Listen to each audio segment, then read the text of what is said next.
Unit 2, Bonding, Day 2, Summarization and Revision. Remember that we talked about all these 4 molecules which are linearly and laterally overlapping to give this sigma and pi bonding. So to talk about these linear and lateral overlapping and for you guys to give this basic knowledge of sigma and pi bonding, we got 4 different examples: H2, Cl2, O2 and N2. If I go with hydrogen, hydrogen has 1s1 orbital, so that just one single electron, so the shape is symmetrically spherical. These two get together, linearly overlapping. Electrons exist here antiparallel, so this is the hydrogen bonding at the end of the day. And then the second molecule we went with is the chlorine. Here in chlorine, last electron is in this 3p atomic orbital, which is the symmetrically dumbbell. 2 of them linearly overlaps to make this sigma bonding. At the end of the day, this is the Cl2 antiparallel of this hydrogen electron cloud. And then if you move on to oxygen, remember oxygen last shell configuration 2p4, you have 2 unpaired electrons. Okay, one supposed to go through, the very first one supposed to go through the sigma bonding through the internuclear axis and then perpendicular to internuclear axis. If this is the internuclear axis and perpendicular to that, the other axis, the pi bonding. So the sigma bonding comes to one axis, pi bonding supposed to come to the other axis. That way they are making through the linear overlapping sigma bonding and through the lateral overlapping pi bonding. So this is the condition for oxygen. But if you move on to nitrogen, what is happening here is hydrogen has 3 bonds. 1 is sigma and 2 are pi bonding. So all these 3 axes are perpendicular to each other, same as here. See, x, y and z. X, y and z. Let's say the very first bonding they are making through the x-axis, linear overlapping, the very first bonding they are making here. Then they have to make other 2 pi bonding along the other 2 axes, so that one is the y-axis here. See, one is the y-axis. So let's say this is the y-axis, then the z-axis, then other one is through the z-axis. See, the other one is through the z-axis. Sigma bonding you are showing like this. Pi bonding you are connecting like this. Whenever you are connecting, make sure you are using the right exact axis. After that, we were talking about the properties of bonding with covalent compounds. We talked about 5 different properties. The very first one is the physical nature, covalent. You guys know the family-to-family interaction, van der Waals forces, less stronger. So all these 3 physical states are there, but the bond strength is less. Melting boiling points are less. Electrical conductivity is possible only if there are delocalized electrons like graphite, otherwise they don't conduct electricity. Solubility, they dissolve only in these polar solvents, non-polar solvents, because they are non-polar, and resonance is a big part that we're going to come again to later. Then we talked about this non-polar covalent bond and polar covalent bond. Non-polar covalent bond creates when they are claiming their electron clouds exactly the same, when their electronegativities are equal. So the electron cloud is dividing between 2 atoms exactly, so there is no polarity. So this kind of a bond is called non-polar bond.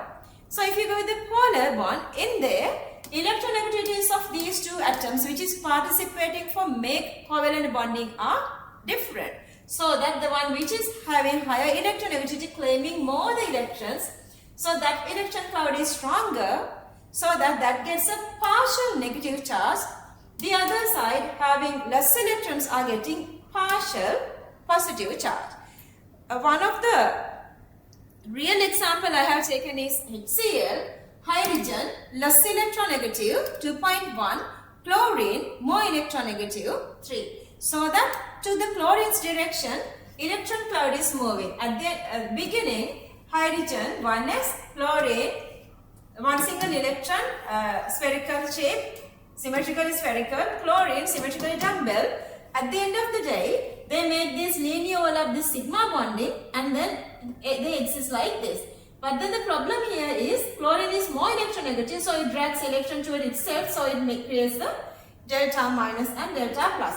Having this delta plus and delta minus, is called the creation of a polarity. So this is the polar bond. This is the polar bond. If we talk about the properties of these polar compounds again, they exist in all these three physical states.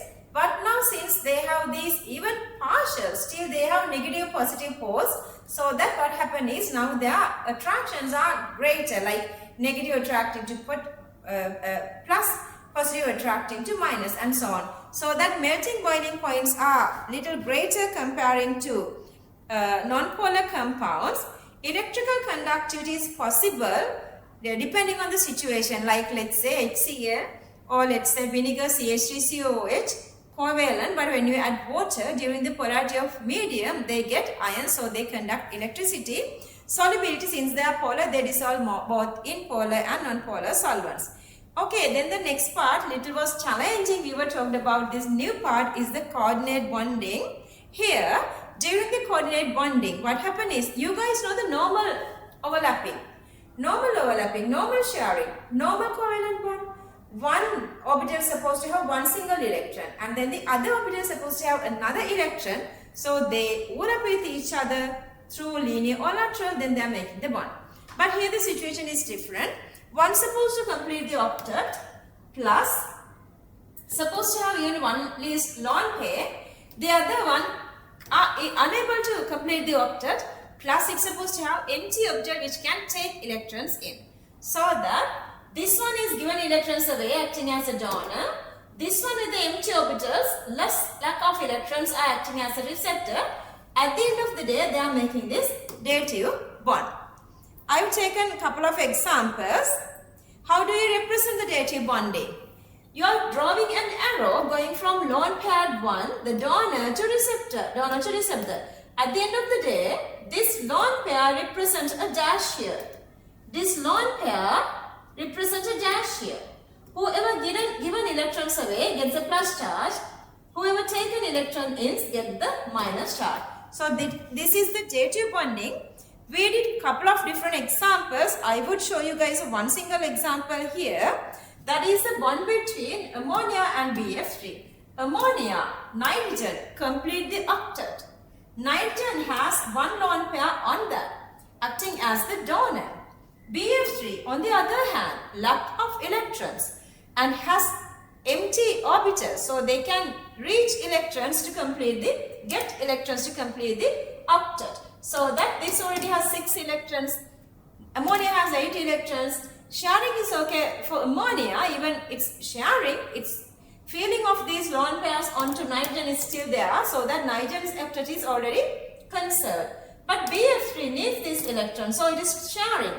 The very first thing you are showing, the bond is given from nitrogen lone pair to boron BF3, so that with an arrow you are showing that at the end of the day, this lone pair represents this middle dash.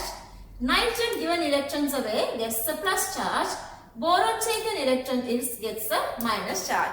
We did a lot of examples between molecules and cations and molecule, anion and molecule. And last little thingy was between D block metal elements and donor.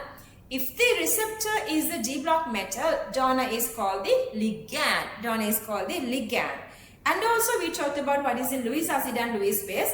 Lewis acid is the electron pair acceptor. Lewis base is the electron pair donor.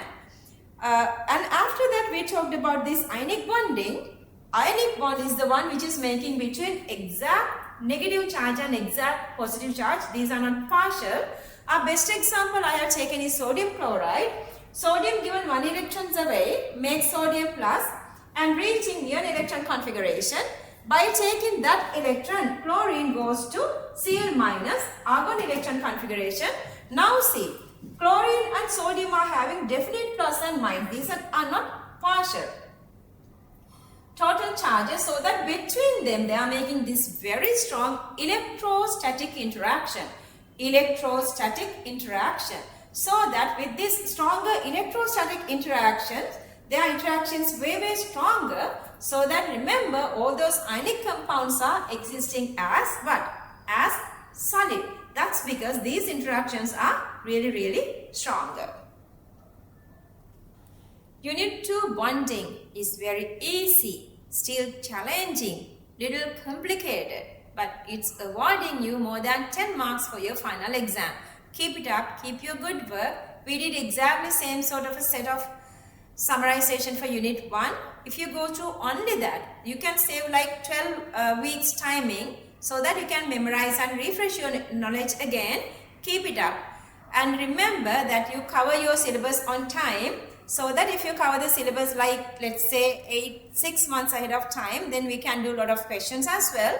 The paper class is going parallelly. I want you guys to participate more for the paper class now, because not like Unit 1, Unit 2 is really important, and we are moving on the paper class now from Unit 1 to Unit 2. Alright, this is all for the day. This is the Grand Advanced Level Chemistry. I am Dr. Asha Mathotaarachchi.